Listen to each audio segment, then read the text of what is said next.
Burlar al diablo. Secretos desde la cripta de Napoleon Hill. Una extraña entrevista con el diablo.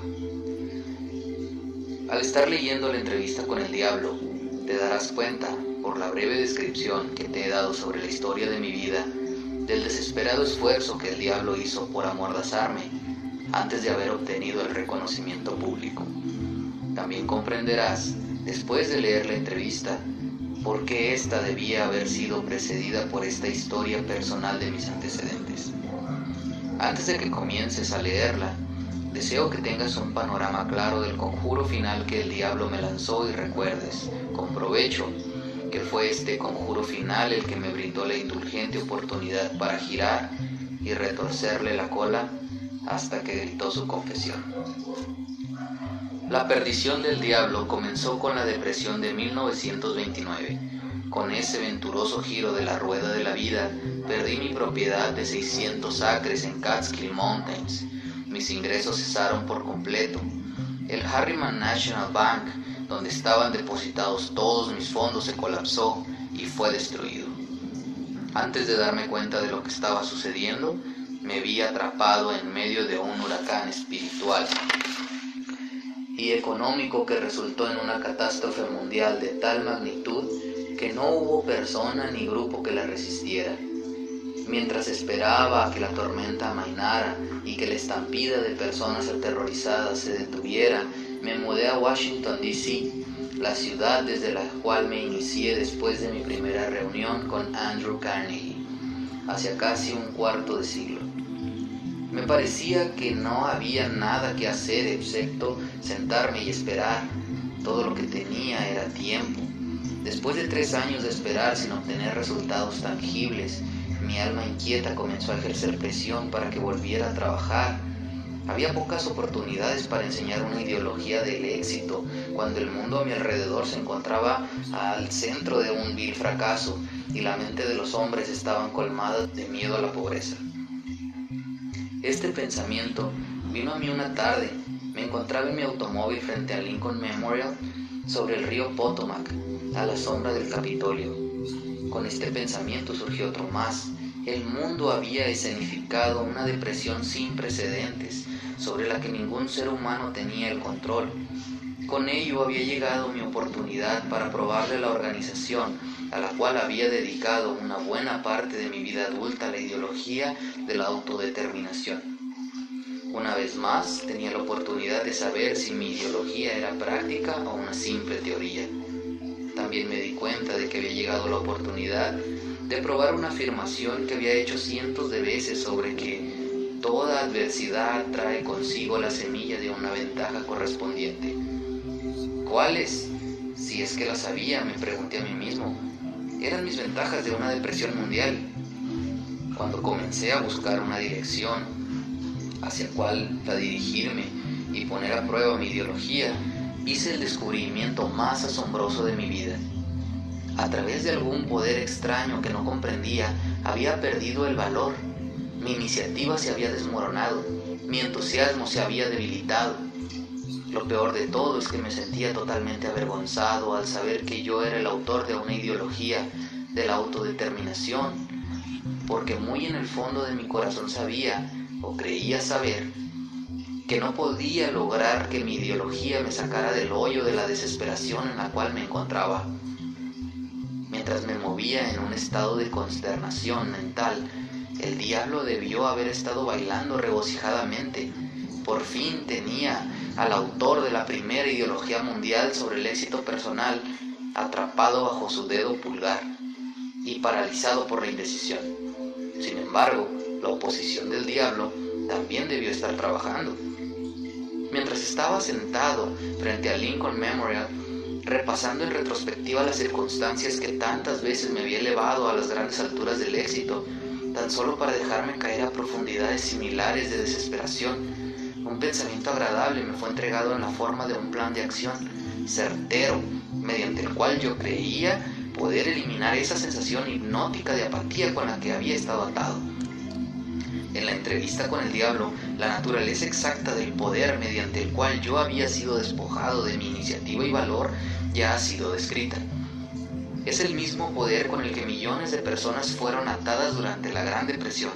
Es el arma fundamental con la que el diablo atrapa y controla a los seres humanos.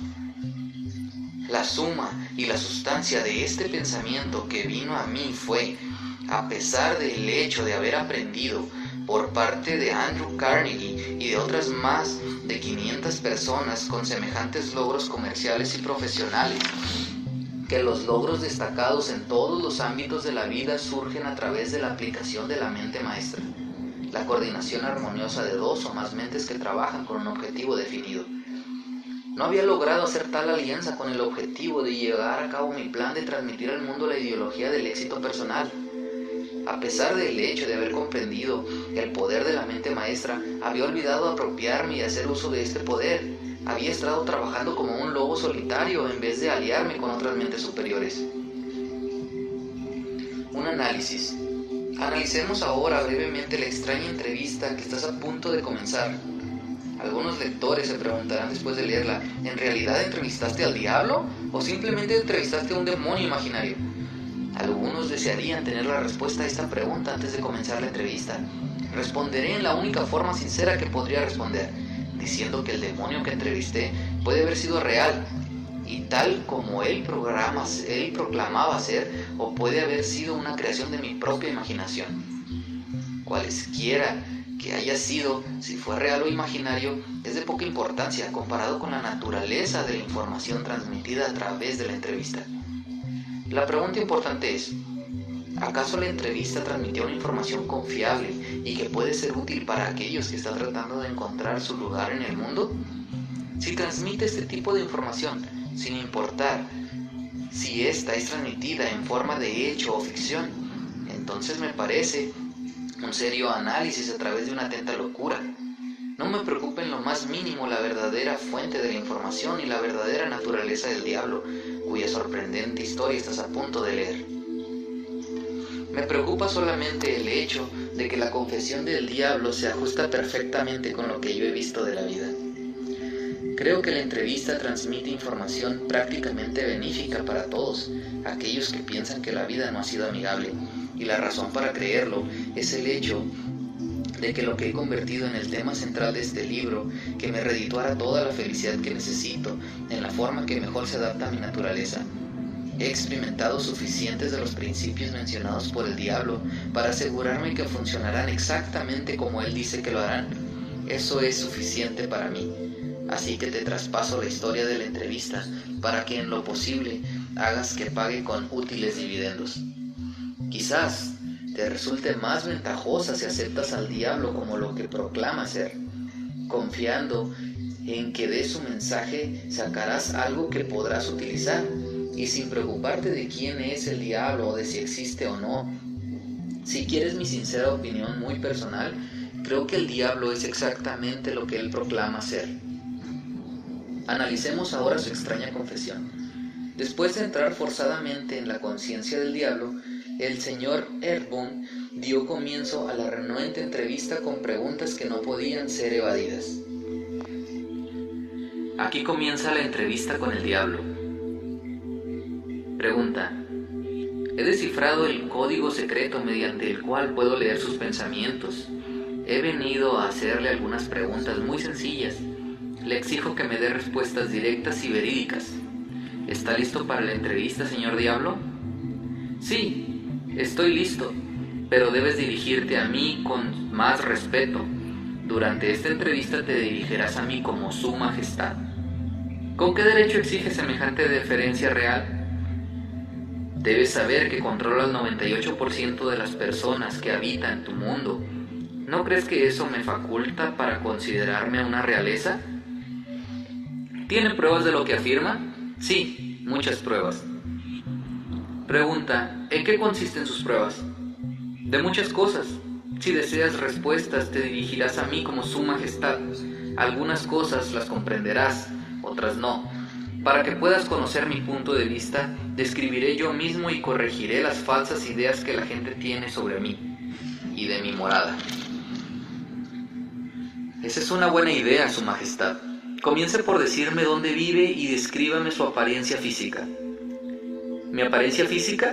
¿Por qué? Mi querido señor atado a la tierra, no poseo un cuerpo físico. Me sentiría incapacitado por semejante estorbo, como esos en los que ustedes viven, criaturas atadas a la tierra.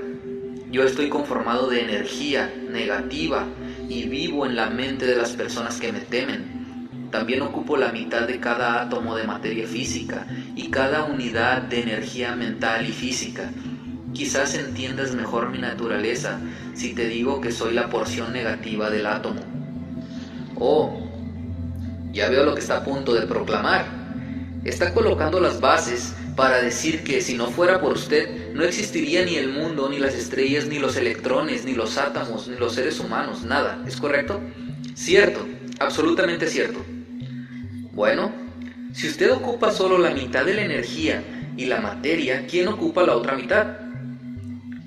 La otra mitad está ocupada por mi oposición. ¿Oposición? ¿A qué se refiere? La oposición es lo que ustedes atados a la tierra llaman Dios. ¿Así que tiene el universo dividido con Dios? ¿Es esa su afirmación? No es mi afirmación, sino la realidad actual.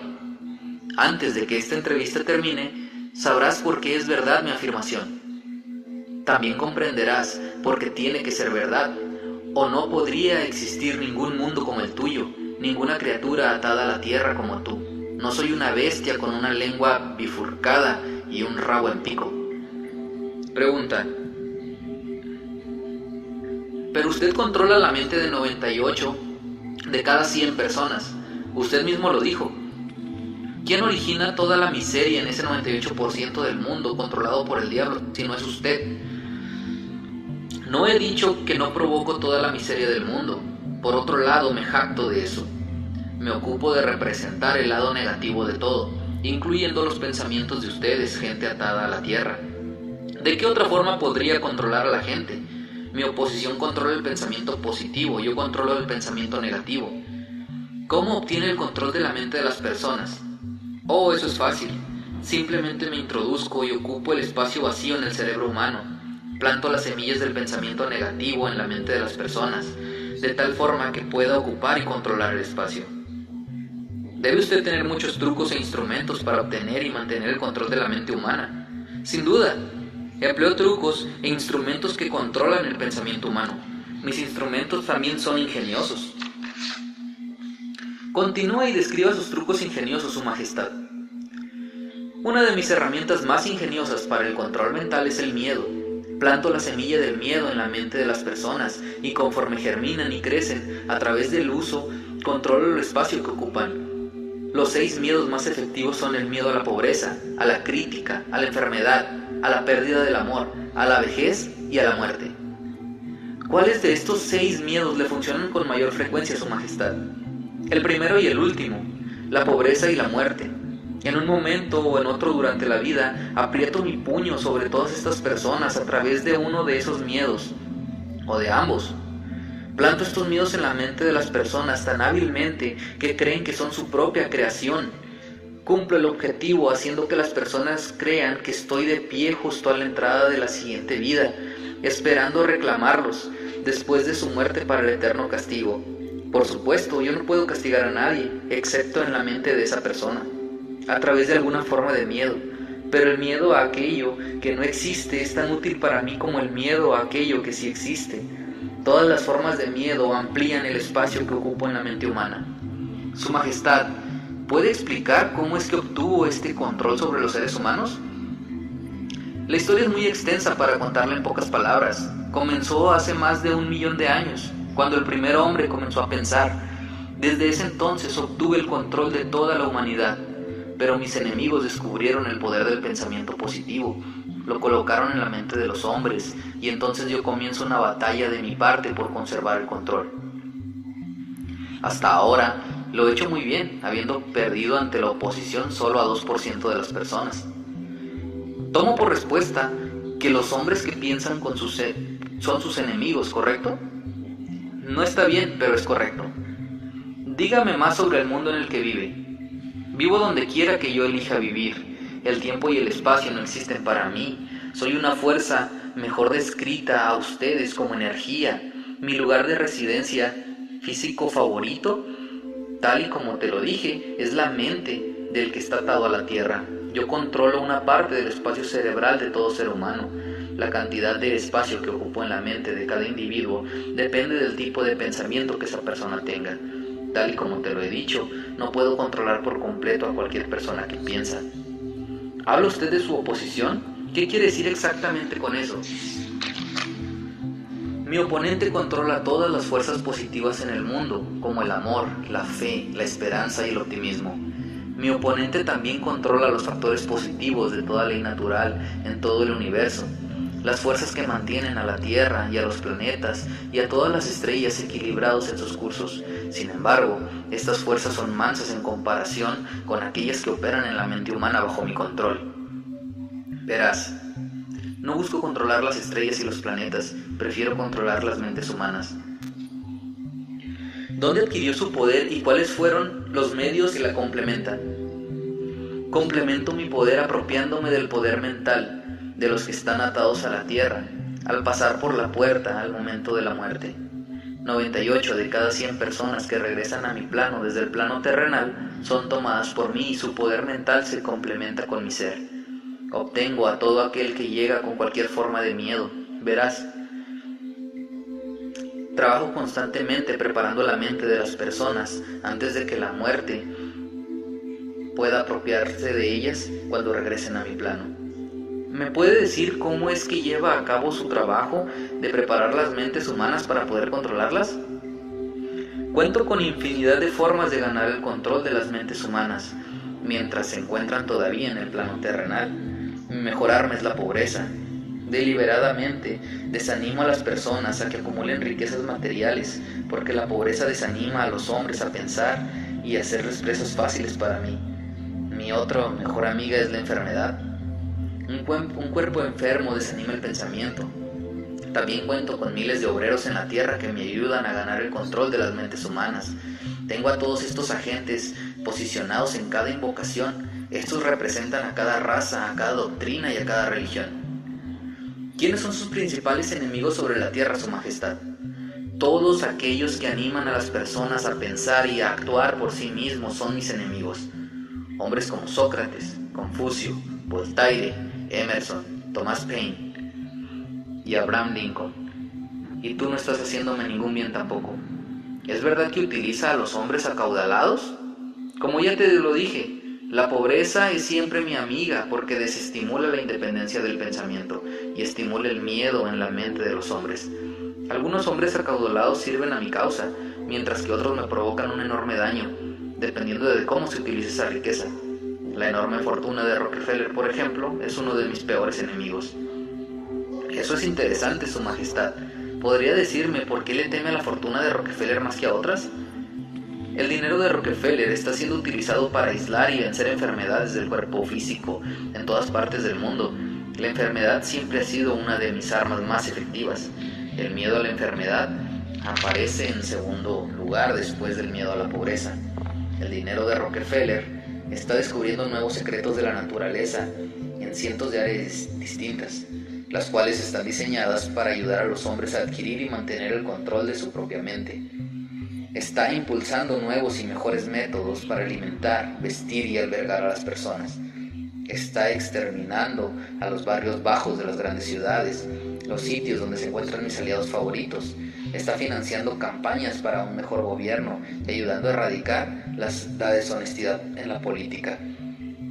Está ayudando a establecer estándares más altos en la práctica mercantil y alentando a los hombres de negocios conducir sus empresas por la regla de oro, y eso no le hace a mi causa ningún bien. ¿Y qué pasa con estos niños y niñas que se dice están en el camino al infierno? ¿Los controla? Bueno, podría responder esa pregunta solo con un sí o un no. He corrompido la mente de los jóvenes enseñándolos a beber y a fumar, pero me tienen confundido por su tendencia a pensar por sí mismos.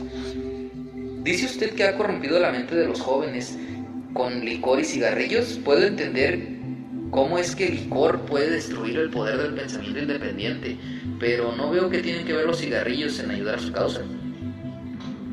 Quizá no lo sepas, pero los cigarrillos destruyen el poder de la persistencia, destruyen el poder de la resistencia, destruyen la capacidad de concentración, disminuyen y socavan la capacidad de ingenio y ayudan, de otras maneras, a evitar que las personas utilicen su mente de manera más efectiva.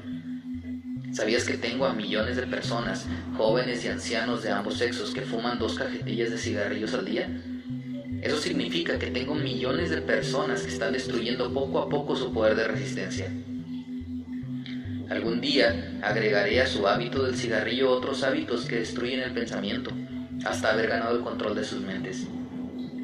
Los hábitos vienen en pares, tercios y cuádruples.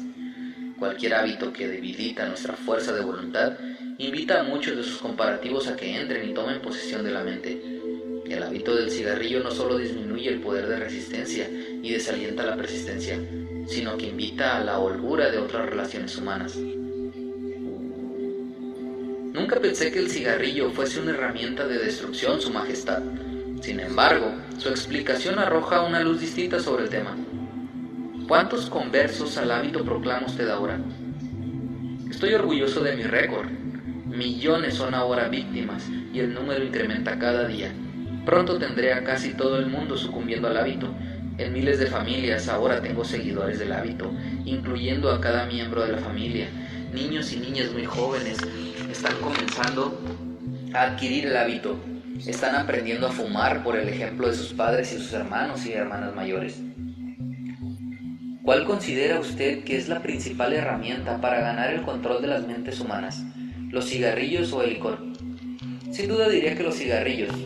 Una vez que logro que un joven se una a mi club de 2 paquetes al día, no tengo problemas para inducir a esa persona a tomar el hábito del licor, el placer irrestricto del sexo y otros hábitos relacionados que destruyen la independencia del pensamiento y acción. Su Majestad, cuando inicié esta entrevista, lo había malinterpretado. Creía que era usted un fraude y un engaño, pero ahora veo que es real y muy poderoso. Acepto tus disculpas, pero no te hubieras tomado la molestia.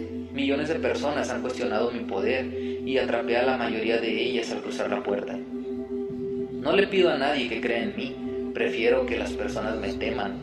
No soy un mendigo, tomo lo que deseo con astucia y fuerza. Pedirle a las personas que crean es tarea de mi oposición, no mía. Su Majestad, perdone mi rudeza, pero no podría volver a verme a la cara si no le dijera, aquí y ahora, que es usted el demonio más detestable que jamás se haya dejado suelto en contra de personas inocentes. Siempre tuve un mal concepto sobre usted. Pensé que era lo suficientemente bondadoso para dejar en paz a las personas mientras vivieran, que simplemente torturaba sus almas después de la muerte. Ahora sé, por su descarada confesión, que destruye su derecho a la libertad de pensamiento y los hace pasar por un infierno en vida sobre la tierra. ¿Qué tiene que decir a eso? Obtengo lo que quiero ejerciendo el autocontrol. No es muy bueno para mí y mi propio negocio, pero te sugiero que me imites en vez de criticarme. Te llamas a ti mismo un pensador y lo eres. De otro modo nunca hubieras obligado a esta entrevista. Sin embargo, nunca serás el tipo de pensador que me atemoriza, a menos que ganes y ejercites un mayor control sobre tus propias emociones. Alejémonos de las personalidades. Vine aquí para saber más de usted, no para hablar de mí. Por favor, continúe y hábleme sobre los muchos trucos que ha urdido para ganar el control de la mente humana. ¿Cuál es su arma más poderosa? Esa es una pregunta difícil de responder. Tengo tantos instrumentos para entrar a las mentes humanas y controlarlas que es difícil decir cuáles son las más poderosas. En este momento estoy tratando de provocar otra guerra mundial. Mis amigos aquí en Washington me están ayudando a implicar a Estados Unidos en ella. Si puedo lograr que el mundo comience a matar al por mayor, podré poner en operación mi instrumento favorito para el control mental. Es lo que podrías llamar temor masivo. Utilicé este instrumento para provocar la otra guerra mundial en 1914. Lo utilicé para provocar la depresión económica en 1929. Y si mi oposición no me hubiera engañado, ahora estaría en posesión de todo hombre, mujer y niño en el mundo. Puede ver por ti mismo lo cerca que estuve de dominar al mundo, aquello que he estado luchando por obtener durante miles de años. Sí, veo su punto y quién no. Es usted un ingenioso manipulador de la mente de las personas. Su malvada ocupación se lleva a cabo a través de personas de alta posición y gran influencia. Oh, no. Utilizo la mente de las personas en todos los ámbitos de la vida. De hecho, prefiero el tipo de persona que no tiene la intención de pensar. Puedo manipularlo sin dificultad. No podría controlar al 98% de las personas en el mundo si todas las personas tuvieran la habilidad de pensar por sí mismas. Me interesa el bienestar de esas personas que usted afirma controlar. Por lo tanto, quiero que me hable sobre todos los trucos mediante los cuales usted entra y controla su mente. Quiero una confesión íntegra de su parte, así que comience por su truco más ingenioso. Me estás obligando al suicidio, pero estoy indefenso. Así que tranquilízate y pondré en tus manos el arma con la cual millones de tus semejantes atados a la tierra se defenderán contra mí.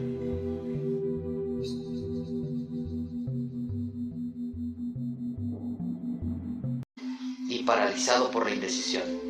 Sin embargo, la oposición del diablo también debió estar trabajando. Mientras estaba sentado frente al Lincoln Memorial, repasando en retrospectiva las circunstancias que tantas veces me había elevado a las grandes alturas del éxito, tan solo para dejarme caer a profundidades similares de desesperación, un pensamiento agradable me fue entregado en la forma de un plan de acción certero, mediante el cual yo creía poder eliminar esa sensación hipnótica de apatía con la que había estado atado. En la entrevista con el diablo, la naturaleza exacta del poder mediante el cual yo había sido despojado de mi iniciativa y valor ya ha sido descrita. Es el mismo poder con el que millones de personas fueron atadas durante la Gran Depresión. Es el arma fundamental con la que el diablo atrapa y controla a los seres humanos. La suma y la sustancia de este pensamiento que vino a mí fue, a pesar del hecho de haber aprendido por parte de Andrew Carnegie y de otras más de 500 personas con semejantes logros comerciales y profesionales, que los logros destacados en todos los ámbitos de la vida surgen a través de la aplicación de la mente maestra, la coordinación armoniosa de dos o más mentes que trabajan con un objetivo definido. No había logrado hacer tal alianza con el objetivo de llevar a cabo mi plan de transmitir al mundo la ideología del éxito personal. A pesar del hecho de haber comprendido el poder de la mente maestra, había olvidado apropiarme y hacer uso de este poder. Había estado trabajando como un lobo solitario en vez de aliarme con otras mentes superiores. Un análisis. Analicemos ahora brevemente la extraña entrevista que estás a punto de comenzar. Algunos lectores se preguntarán después de leerla, ¿en realidad entrevistaste al diablo o simplemente entrevistaste a un demonio imaginario? Algunos desearían tener la respuesta a esta pregunta antes de comenzar la entrevista. Responderé en la única forma sincera que podría responder, diciendo que el demonio que entrevisté puede haber sido real y tal como él proclamaba ser, o puede haber sido una creación de mi propia imaginación. Cualesquiera que haya sido, si fue real o imaginario, es de poca importancia comparado con la naturaleza de la información transmitida a través de la entrevista.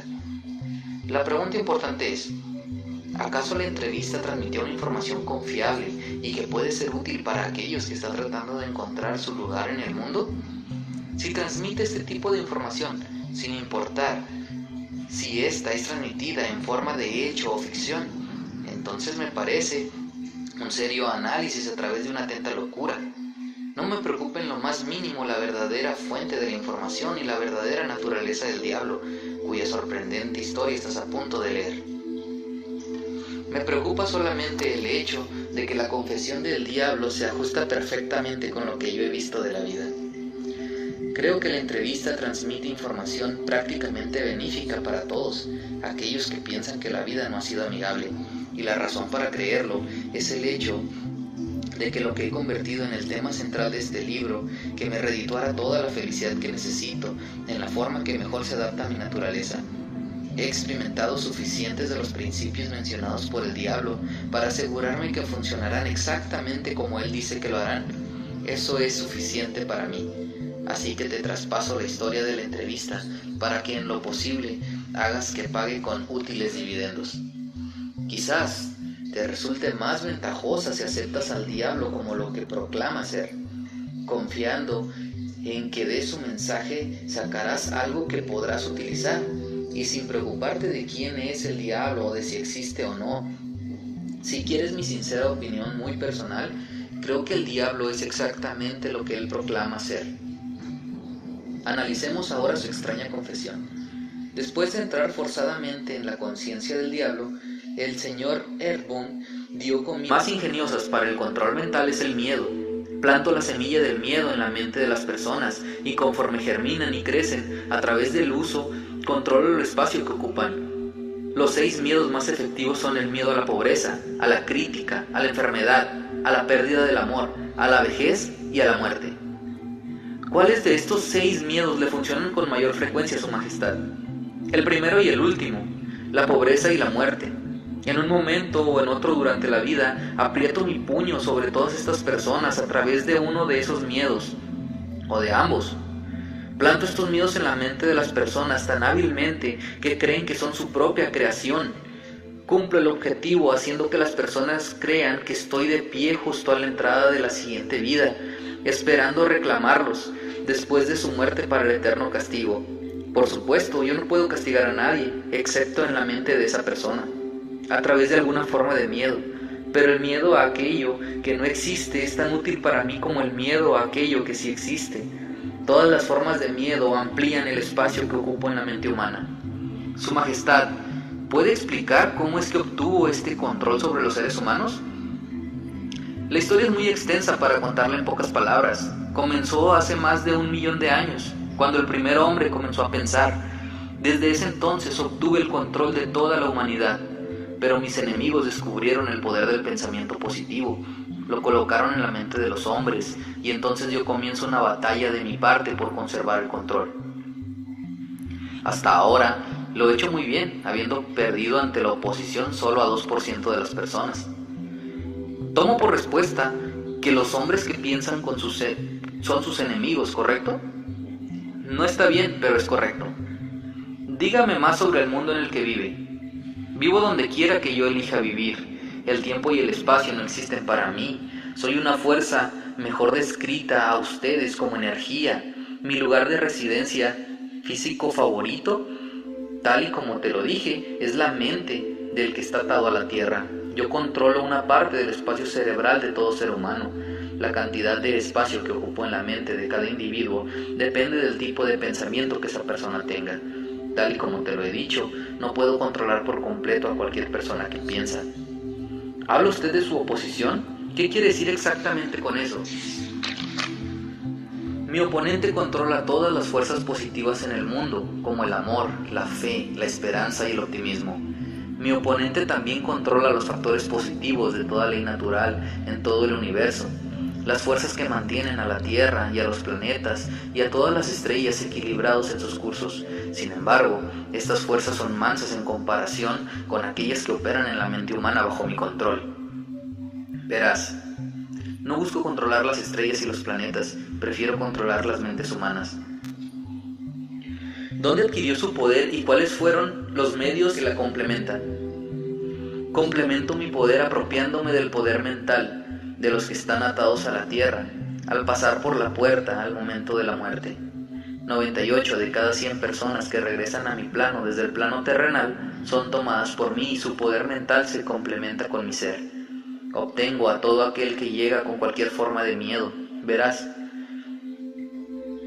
trabajo constantemente preparando la mente de las personas antes de que la muerte pueda apropiarse de ellas cuando regresen a mi plano. ¿Me puede decir cómo es que lleva a cabo su trabajo de preparar las mentes humanas para poder controlarlas? Cuento con infinidad de formas de ganar el control de las mentes humanas, mientras se encuentran todavía en el plano terrenal. Mi mejor arma es la pobreza.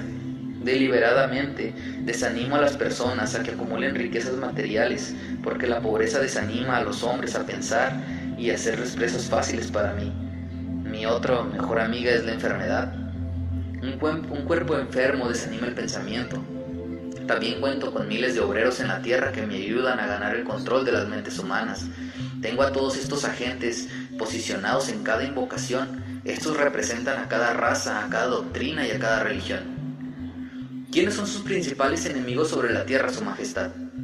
Todos aquellos que animan a las personas a pensar y a actuar por sí mismos son mis enemigos. Hombres como Sócrates, Confucio, Voltaire, Emerson, Thomas Paine y Abraham Lincoln. Y tú no estás haciéndome ningún bien tampoco. ¿Es verdad que utiliza a los hombres acaudalados? Como ya te lo dije, la pobreza es siempre mi amiga porque desestimula la independencia del pensamiento y estimula el miedo en la mente de los hombres. Algunos hombres acaudalados sirven a mi causa, mientras que otros me provocan un enorme daño, dependiendo de cómo se utilice esa riqueza. La enorme fortuna de Rockefeller, por ejemplo, es uno de mis peores enemigos. Eso es interesante, Su Majestad. ¿Podría decirme por qué le teme a la fortuna de Rockefeller más que a otras? El dinero de Rockefeller está siendo utilizado para aislar y vencer enfermedades del cuerpo físico en todas partes del mundo. La enfermedad siempre ha sido una de mis armas más efectivas. El miedo a la enfermedad aparece en segundo lugar después del miedo a la pobreza. El dinero de Rockefeller está descubriendo nuevos secretos de la naturaleza en cientos de áreas distintas, las cuales están diseñadas para ayudar a los hombres a adquirir y mantener el control de su propia mente. Está impulsando nuevos y mejores métodos para alimentar, vestir y albergar a las personas. Está exterminando a los barrios bajos de las grandes ciudades, los sitios donde se encuentran mis aliados favoritos. Está financiando campañas para un mejor gobierno y ayudando a erradicar la deshonestidad en la política. Está ayudando a establecer estándares más altos en la práctica mercantil y alentando a los hombres de negocios conducir sus empresas por la regla de oro, y eso no le hace a mi causa ningún bien. ¿Y qué pasa con estos niños y niñas que se dice están en el camino al infierno? ¿Los controla? Bueno, podría responder esa pregunta solo con un sí o un no. He corrompido la mente de los jóvenes enseñándolos a beber y a fumar, pero me tienen confundido por su tendencia a pensar por sí mismos. ¿Dice usted que ha corrompido la mente de los jóvenes con licor y cigarrillos? Puedo entender cómo es que el licor puede destruir el poder del pensamiento independiente, pero no veo qué tienen que ver los cigarrillos en ayudar a su causa. Quizá no lo sepas, pero los cigarrillos destruyen el poder de la persistencia, destruyen el poder de la resistencia, destruyen la capacidad de concentración, disminuyen y socavan la capacidad de ingenio y ayudan, de otras maneras, a evitar que las personas utilicen su mente de manera más efectiva. ¿Sabías que tengo a millones de personas, jóvenes y ancianos de ambos sexos, que fuman 2 cajetillas de cigarrillos al día? Eso significa que tengo millones de personas que están destruyendo poco a poco su poder de resistencia. Algún día agregaré a su hábito del cigarrillo otros hábitos que destruyen el pensamiento, hasta haber ganado el control de sus mentes. Los hábitos vienen en pares, tercios y cuádruples. Cualquier hábito que debilita nuestra fuerza de voluntad invita a muchos de sus comparativos a que entren y tomen posesión de la mente. El hábito del cigarrillo no solo disminuye el poder de resistencia y desalienta la persistencia, sino que invita a la holgura de otras relaciones humanas.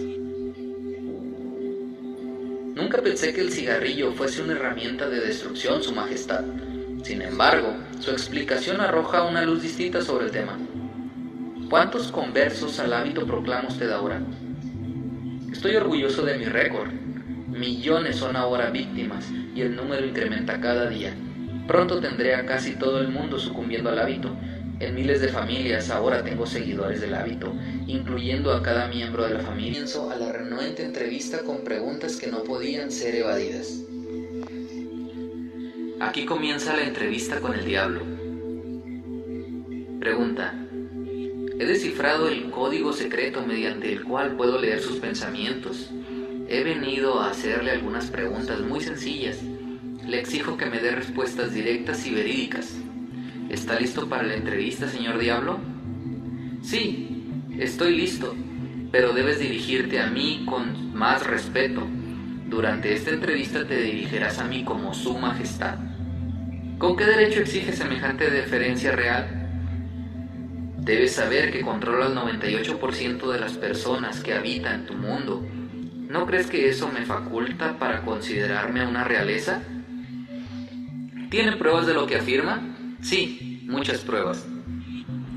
Pregunta: ¿en qué consisten sus pruebas? De muchas cosas.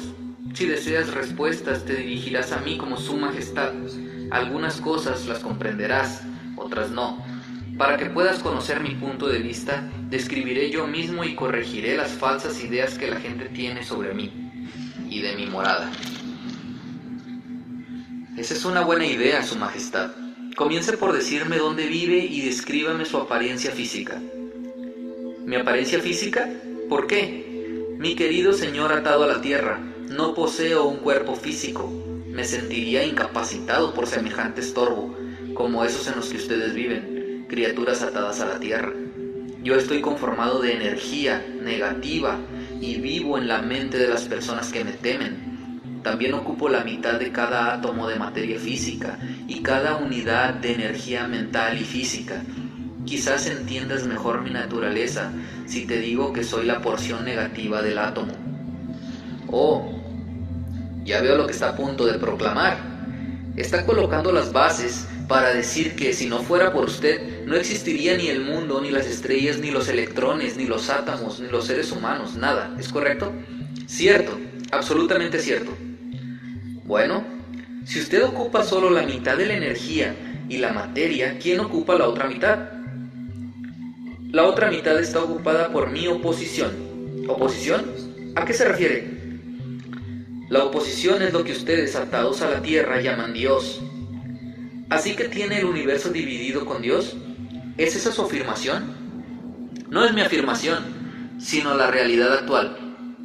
Antes de que esta entrevista termine, sabrás por qué es verdad mi afirmación. También comprenderás por qué tiene que ser verdad, o no podría existir ningún mundo como el tuyo, ninguna criatura atada a la tierra como tú. No soy una bestia con una lengua bifurcada y un rabo en pico. Pregunta. Pero usted controla la mente de 98 de cada 100 personas. Usted mismo lo dijo.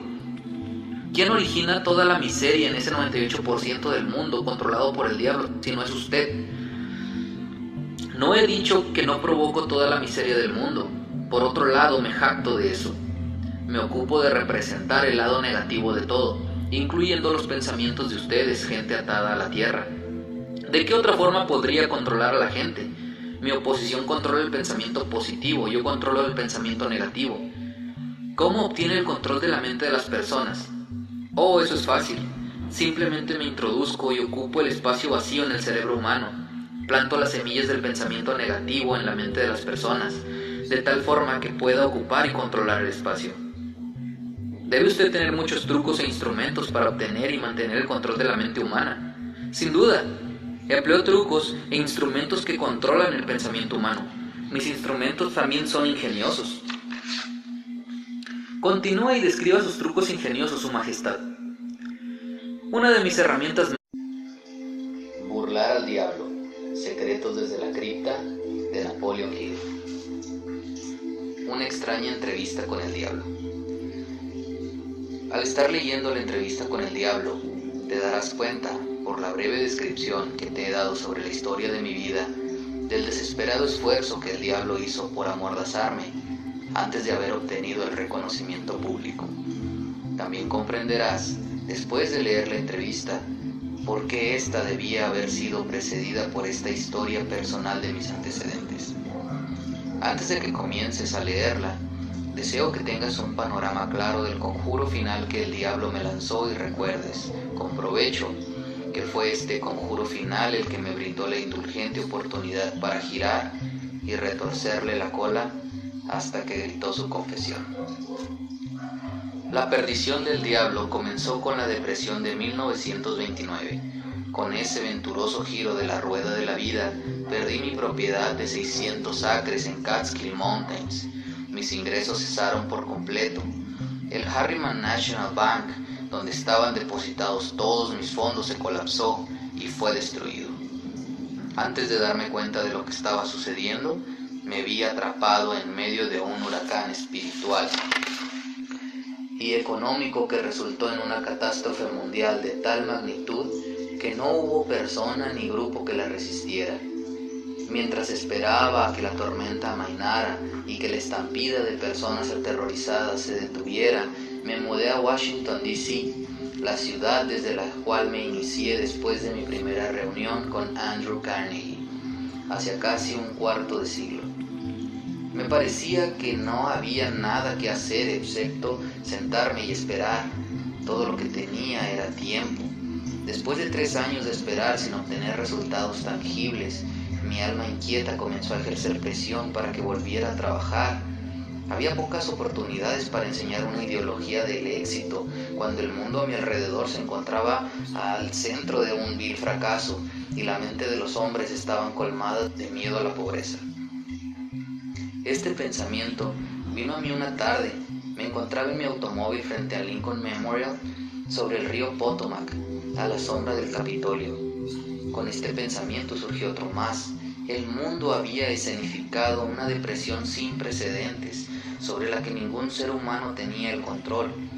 Con ello había llegado mi oportunidad para probarle a la organización, a la cual había dedicado una buena parte de mi vida adulta, la ideología de la autodeterminación. Una vez más, tenía la oportunidad de saber si mi ideología era práctica o una simple teoría. También me di cuenta de que había llegado la oportunidad de probar una afirmación que había hecho cientos de veces sobre que toda adversidad trae consigo la semilla de una ventaja correspondiente. ¿Cuáles? Si es que las sabía, me pregunté a mí mismo. Eran mis ventajas de una depresión mundial.